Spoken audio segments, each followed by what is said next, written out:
नाकामी थी यहाँ पर। लेकिन खैबर पख्तूनख्वा में तो आपको कामयाबी मिली क्योंकि आप लोगों ने पैरा दिया था। पहली बात तो ये जी क्यों नहीं हमने दिया? कोई पैरा नहीं दिया था। खैबर पख्तूनख्वा में किसी ने कोई पैरा नहीं दिया था। सारे लोग ज़मीर की आवाज़ पे खड़े थे, डट के खड़े थे। सबको पता था कि हमें इमरान खान के नाम का वोट दिया है। आज सिर्फ ज़मीर की नाकामी है। आबड़ो साहब का ज़मीर बिक गया, हम इसमें कुछ नहीं कर सकते। जैसे अंदर भी सवाल किया उसका जवाब ये जी कि खान साहब की नॉलेज में ये बात थी कि उन्होंने इस्तीफ़ा नहीं दिया और उनके लिए आगे की डायरेक्शंस आई हुई थी कि वो फॉलो करे, क्योंकि उसके दरमियान में 27वीं तरमीम आ गई एकदम से, तो मैटर डाइवर्ट हुआ। लेकिन खान साहब ने एक बात बड़ी वाज़ेह की थी कि ये तहरीक लंबी है और इसमें वो कहते हैं कि अल्लाह ताला का मुझ पे फजल है कि जो मेरे साथ मुनाफिकीन है या जो मेरे साथ लाइबिलिटीज़ है वो खुद ब खुद अल्लाह ताला मुझे उनसे अलग कर रहा है। तो वो कहते हैं कि मैं बाहर आऊँगा तो मेरे साथ सिर्फ बहादुर लोग बचेंगे और जो नजरिए पे डट के खड़े रहने वाले लोग बचेंगे। तो मेरे ख्याल से ये एक नेमत है कि लोग एक्सपोज हो रहे हैं। मेरे अलावा तो कोई और है नहीं। बाकी तो सारे उनसे पहले ही उनसे मिले हुए हैं। ठीक हो गया।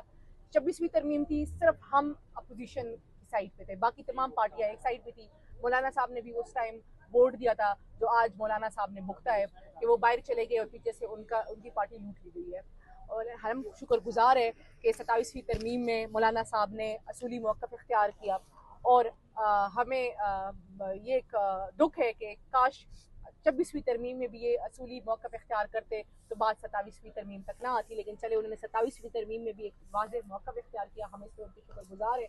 और अगर देखें, जो जिनके ज़मीर बिकने वाले होते हैं ना वो बिक जाते हैं, जिन्होंने नहीं बिकना होता वो किसी भी हाल में बिक जाते हैं। इमरान खान बचा है, हम अभी तक उसी पे लड़ रहे हैं। हम 2.5-3 सालों से उसी के ताकत से लड़ रहे हैं। हम आगे भी उसी की ताकत से लड़ेंगे।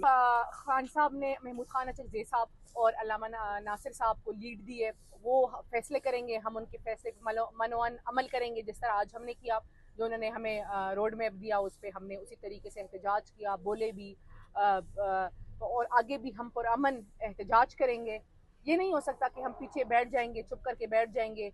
और ये कोई आखिरी तरमीम है नहीं। देखिए जी, वाडा साहब ने अभी से 28वीं की तरमीम की कर दी है। अनफॉर्चुनेट ये है कि जो पीपल्स पार्टी खुद को मुअज्जद कहती थी आइन का, जो पीपल्स पार्टी खुद को मुहाफिज कहती थी आइन का, आज उसी पीपल्स पार्टी ने अपने हाथों से आइन को कत्ल करके अभी उसकी तदफीन कर रही है। बहुत शुक्रिया, थैंक